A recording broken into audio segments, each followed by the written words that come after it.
Aloha everyone, this is Ellie Cochran, State Representative for Lahaina. She's got a special action that we would like to take. Well, first let's talk about where we're at. Do you want to share that? Oh, sure. Yeah. Yes, we're at Waine'e Graveyard. This is part of the Waiоla Church. And here is the actual royal tomb, we call it, where Queen Keopuolani, as you can see on her obelisk, was the wife of King Kamehameha I. She is the mother of King Kamehameha II and III, and Princess Nahiane'ena, who is interred here. Kamehameha II and III are at Mauna Ala. This obelisk that we are in the process of fixing up is King Kamoli'i, the last reigning monarch and king of the island of Kauai, who King Kamehameha never did he never did overthrow per se, but King Kamoli'i willingly ceded to him in order to unify the islands together. He is interred and buried here because on his deathbed he did mention to his sisters that he wanted to be buried here at the foot of his cousin, which is Queen Keopuolani. And this is here in Lahaina. Yep. And so what is a message that you want action for? But everybody can take this action. Doesn't matter if you live here on the islands. Yeah, I mean, this action I believe will benefit everyone, whether you are here or not from here, but if you visit Lahaina specifically, it will benefit us all. And this is about supporting the extension of the Lahaina bypass heading north. So currently we have, I'd say 3/4 of the bypass done. It now you're heading from, let's say from, the airport or the Kaului Wailuku area. You're coming into Lahaina from the south, and you're forced to go down a street called Keawe Street. That street was never meant to be the connector road off this bypass, but it has turned in that way. This Keawe Street is a total, at times, just gridlocked because everything has to funnel down this road. There's no other access otherwise in or out. And so this bypass should continue to go north past Keawe. If you need to come into Lahaina, you can drive down that road. But if you want to go north to the resorts, to any condos in Kahana, Napili, to Kapalua, that area, you can just stay on that one road and head north and not have to come down Keawe through Lahaina Highway 30 and just kind of create more of that gridlock on Keawe. So the bypass will help alleviate that traffic. It also will open up more evacuation routes out of the schools that are up on Lahaina Luna Road. We have Lahaina Luna, Lahaina Intermediate School, Princess Nahiane'ena, and 400 residential homes up there that are still intact from the fire. But currently, if Lahaina Luna Road goes down like it did during this past fire a year ago, they have no way out. They are landlocked, gridlocked in, but with the bypass north of them, now we can build some evacuation routes, I believe, to connect to the bypass so you can escape a different way. So head out north if a fire or some type of disaster is heading towards you from the south, which this fire had done to them and shut down Lahaina Luna Road. The fire came down but went down a block from my home in Kilauea, Mauka, and just kept blowing towards the ocean, which we're in that entire burn zone currently. And I'll just show you guys, because we are in the burn zone right here. This is a church. This is a Hawaiian church. How long has this church been on this property? Well, our Waiola's been around since 1823. It has its different iterations of names and obviously different churches, like the building itself, but as a church and the grounds being a church has been around since 1823. And Queen Keopuolani was the first baptized Hawaiian Christian too, which makes it so significant and historical. But so the bypass, would definitely help, right? Our visitors, our emergency vehicles. Right now, I've seen 2 ambulances, a fire truck, and 3 cop cars blocked on Keawe Street trying to get out. I don't know, God forbid that someone really was a life or death situation, because they're stuck in this traffic trying to get out heading south. Could not. There's nowhere for anybody to go. They were stuck. So this bypass would help alleviate that. The West Maui Hospital is up and coming. It will be built. This will this bypass is supposed to connect to the road the hospital is on. Right now, literally an emergency, you can't emergency get out of here with Kiawe Street, but the bypass would allow them to expedite and zoom right straight out if they have to go to my Memorial Hospital. And what's the problem? The state director. I'm going to say his name. His name is Ed Sniffen, and he somehow it's not his priority. It's not, his priority is to do the Olawalu or Kumehame roadway realignment, which is sort of the shoreline drive as you're coming into Lahaina from the south. There's areas where it's very, very close to the ocean.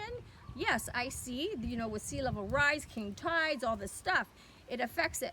But I think not to the point where you have to go pick that as first priority over this bypass. This bypass should be number one. And personally, I believe we can do both. We get it on what's happening right now. The Maui Metropolitan Planning Organization, the MPO, which is an organization that has reached out. They created a Maui transportation plan. This plan, which I believe currently there was a consultant hired to help, create this plan. I believe they put the bypass on it.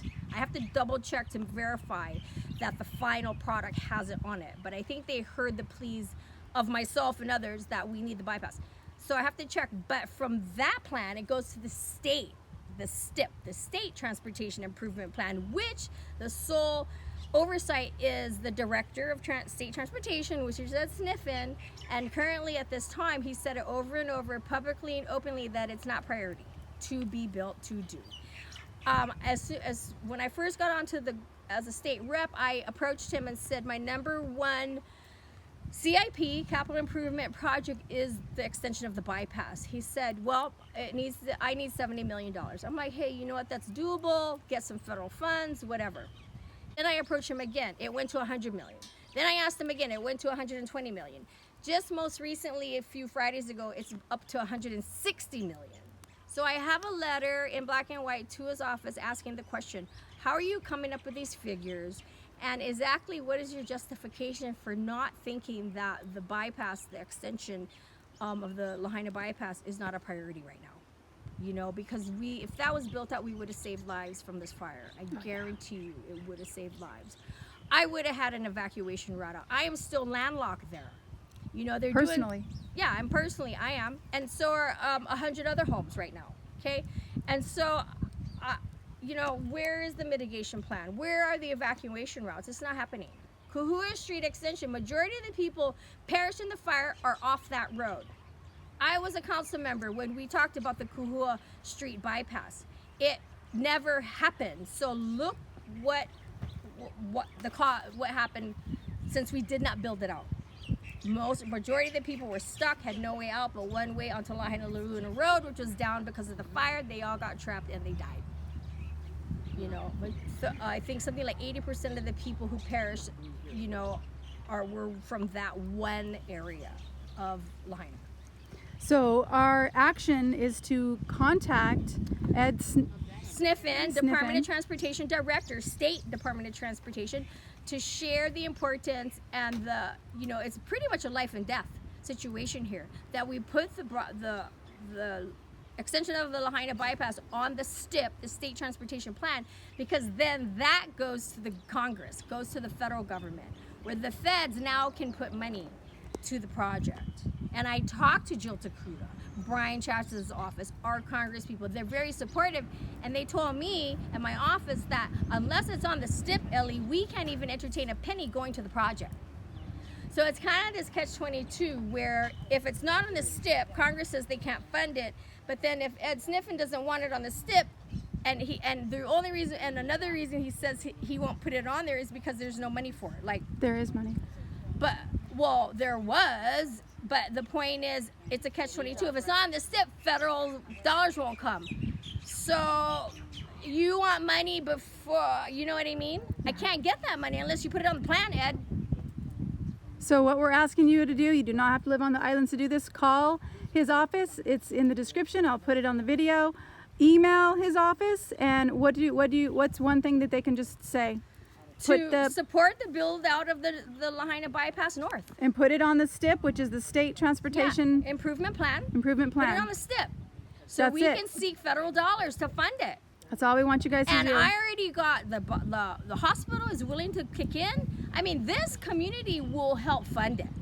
We all know the importance and the need for it. And the private, Goodfellow Brothers is willing to build. I mean, we have 1,000 units right now coming online. All these temporary homes, all these projects off Kiawe Street. 1,000 units, I gotta add it up, are all gonna offload onto Kiawe. It's already a nightmare. Now you're talking about adding 1,000 more, minimum 1,000 more cars onto that one road, when if you built a bypass above it that runs parallel to all these projects, they could just shoot out and connect to bypass versus be all gridlocked and clogging up an already nightmare road. I understand why this doesn't make sense to anybody. I mean, it has to be built out. And to me, it is a life and death thing. It's not just a nicety that we don't like to be in traffic, people. This is life and death. And it obviously was life and death. This is Ellie Cochran, State Representative of Lahaina of here on Maui. This is the burn zone area, and we are asking you do not have to live on the islands. One phone call, friends, one email. The link is in the description. And just do that, and much, much mahalo to all of you. We can do this together. Please, thank you. Aloha.